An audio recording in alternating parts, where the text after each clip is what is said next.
Habari gani Mwanakewe TV? Kama ni mara yako ya kwanza, tafadhali subscribe na turn on notification. Karibu tuangazie taarifa ambazo zimetufikia muda huu.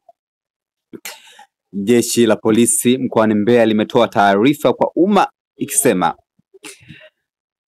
watu 38 wameshikiliwa kwa kuingia nchini bila kibali. Jeshi la polisi mkoa wa Mbeya linashikilia Tadessa Limoli mwenye umri wa miaka 32, raia wa Ethiopia, na wenzake 37, wote wanaume, kwa kosa la kuingia nchini kinyume cha sheria.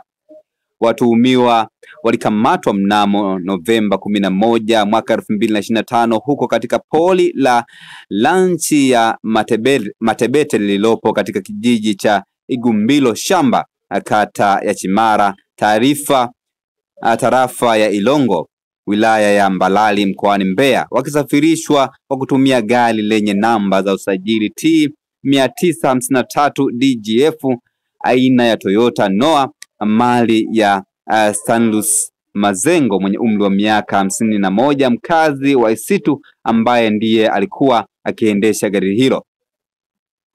Mtuhumiwa Stanlus Mazengo ameeleza kuwa alikuwa akiwapeleka kwa hifadhi wahamiaji hao kwenye nyumba ya Jacqueline Malia mwenye umri wa miaka 26, mkazi wa Chimara. Watuhumiwa walikuwa wakisafirisha wahamiaji hao kwa njia ya kificho kwa lengo la kuwapeleka nchini Afrika Kusini.